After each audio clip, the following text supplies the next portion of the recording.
Assalamualaikum warahmatullahi wabarakatuh. Salam sejahtera buat kita semua. Om Swastiastu. Kali ini saya akan mencoba mengkomparasikan atau membandingkan apa saja yang sudah mengalami perubahan dan di sektor mana saja yang dikerjakan kembali di mega proyek nasional sirkuit MotoGP Mandalika Lombok.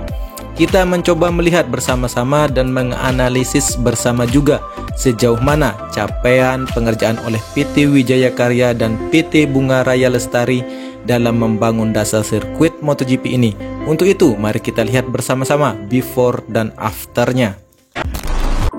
Kita mulai dari trek lurus. Kini ada pengerjaan baru lagi di trek lurus, pengerjaan lapis atas kembali, dan ini yang terakhir sebelum proses pengaspalan. Sebelumnya kita kira bahwa trek lurus ini sudah selesai pengerasannya. Ternyata ada pengerasan tahap akhirnya. Kita lihat tadi beberapa alat berat yang sedang melakukan pemerataan dan penghalusan trek lurus lintasan sirkuit MotoGP Mandalika. Terlihat di mana before dan afternya di video ini atau sebelum dan sesudah dikerjakan. Kita lanjut ke tikungan 2 sampai 8, masih seperti sebelumnya di mana tikungan 2, 3, 4 ini masih terlihat rumah warga. Ini masih belum ada rupanya dikerjakan kembali. Di tikungan ini masih terlihat rimbun dan pepohonan kelapa masih kokoh berdiri. Oleh sebab itu di tikungan 2, 3, dan 4 ini masih belum tersambung lintasan sirkuitnya. Menuju tikungan ke-5 sampai 8 sudah terlihat halus, namun kemungkinan akan dilakukan penghalusan kembali seperti halnya di trek lurus tadi. Pengerjaan terlihat teliti, akan tetapi masih terkesan kekurangan pekerja dan alat beratnya. Atau ada alasan lain PT Wijaya Karya hingga menggunakan pekerja yang minim dengan status mega proyek nasional ini. Dengar-dengar sih untuk membangun sirkuit di Abu Dhabi, sirkuit Yas Marina untuk Formula One dibutuhkan 1000 pekerja untuk menyelesaikan proyek dalam hampir 2 tahun. Karena pembangunan sirkuit di Abu Dhabi dibangun tahun 2007 dan mulai dipakai untuk ajang Formula One tahun 2009. Terus kalau begini ada puluhan yang bekerja untuk sirkuit MotoGP Mandalika, akan selesai berapa tahun? Teman-teman bisa menilai sendiri. Selanjutnya, di mana teman-teman sering mengamati dan menanyakan sudah kelarkah pengerjaan di tikungan 9 dan 10, dan akhirnya Bukit Mungil ini telah luluh akibat rayuan kerasnya sang pengebor batu. Mungkin berapa hari lagi sudah akan rata seperti trek dasarnya. Cukup ada peningkatan bro, hingga tikungan 9, 10 maupun 11 bisa terlihat tersambung. Di tikungan ini hampir menyita waktu netizen mengamati kapan kelarnya bukit ini untuk dikeruk, dan pada waktunya rata pula bosku. Di tikungan 10 menuju 11, lintasan yang sebelumnya ada tumpukan batu hasil pengerukan bukit kini sudah diratakan, terlihat di afternya. Lintasan tikungan ke-10 sudah mulus kinclong bak seperti pipinya gadis baru gede. Di sisi bukit sebelah kanan lintasan menuju tikungan ke-11 masih terlihat alat berat yang melakukan tugasnya sendiri. Kasihan, masih terlihat galau bro. Andai tak jomblo alat beratnya mungkin akan cepat selesai ya. Hahaha. Hasil dari pengerukan bukit ini, materialnya digunakan sebagai penimbunan area reklamasi di tikungan 11 menuju 12.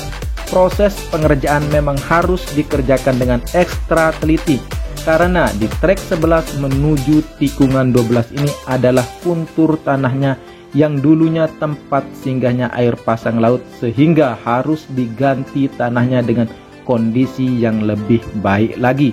Supaya tidak terjadi pergeseran lapisan tanah, terlihat ada tanggul pembatas untuk menghindari air laut masuk ke lintasan nantinya.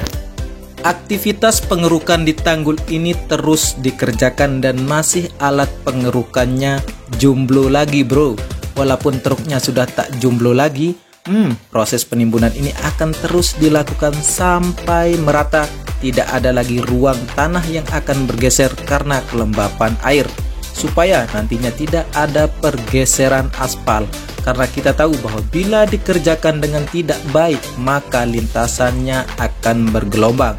Sebab ada penurunan atau pergeseran lapisan tanah nantinya bila tidak dikerjakan dengan sangat teliti. Oleh karena itu, di titik ini adalah titik pengerjaan yang benar-benar menggunakan standar pengerjaan proyek yang sangat baik.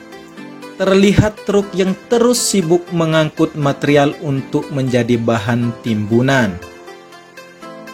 Trek 12 menuju tikungan ke-13 masih kondisinya sebelumnya, tidak ada perubahan. Kemungkinan akan dilakukan penghalusan kembali seperti halnya di trek lurus tadi.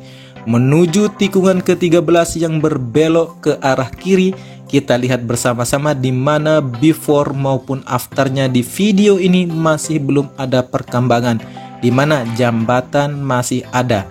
Kemungkinan akan menjadi drainase atau saluran air sehingga tampak di trek ini masih belum tersambung antar tikungan 12 menuju ke 13. Andai saja tersambung, maka akan tampak tikungan ini tidak terputus walaupun kondisi lebar lintasan sudah baik. Begitu pula dengan tikungan ke-13 menuju 14, masih terlihat pemancar Telkom masih kokoh berdiri. Lintasannya masih biasa, tidak ada mengalami perubahan, tidak ada aktivitas proyek di lintasan ini. Hal ini terjadi pula pada tikungan ke-14 sampai ke-16 juga mengalami kondisi seperti biasa. Tidak ada alat berat yang melakukan pekerjaannya. Karena itu saya tidak akan ulas panjang di tikungan 14 sampai 16. Kesimpulannya bahwa di trek lurus kembali ada aktivitas pengerasan dan penghalusan serta memperbaiki drainase yang ada. Aktivitas di tikungan 9 bahwa bukit sudah hampir rata dengan lintasan. Tikungan 10 sudah mulus, tikungan 11 masih dikerjakan. Jadi di tikungan 1, 2, 3, 4, 5, 6, 7, 8, 12, 13, 14, 15, dan 16 tidak ada aktivitas proyek. Untuk itu menjadi PR besar bagi ITDC dan PT Wijaya Karya dan PT Bunga Raya Lestari untuk mampu menyelesaikan mega proyek ini tepat waktu. Jangan sampai Vinci ngambek dan memutuskan kontrak untuk menjadi investor di sirkuit MotoGP Mandalika. Untuk diketahui bahwa PT Wijaya Karya dan PT Bunga Raya Lestari adalah PT yang memenangkan tender untuk melakukan pengerjaan lapisan dasar sirkuit MotoGP Mandalika. Selanjutnya, setelah semua tersambung lintasan sirkuit, baru Vinci sebagai investor dan kontraktor dari Prancis ini akan turun tangan melakukan pengaspalan dan semua fasilitas sirkuit mulai pedok dan tribun serta yang lain-lain akan dibangun Vinci, yang ceritanya di bulan Agustus akan dimulai pengaspalan sirkuit MotoGP Mandalika. Berarti lagi sebulan lagi kita nantikan kelanjutan mega proyek ini selanjutnya, bro. Cukup sekian berita dari saya. Semoga informasi yang saya sampaikan dapat mengobati rasa penasaran para pencinta MotoGP se-Nusantara yang sangat peduli atas pembangunan sirkuit MotoGP Mandalika. Walaupun banyak yang pesimis maupun optimis pengerjaan sirkuit ini mampu rampung tepat waktu. Oke teman-teman, untuk kemajuan per YouTuber ini jangan lupa like, share, dan subscribe. Saya Edi Sindoro, salam persahabatan dari anak Lombok, matur tampiasih.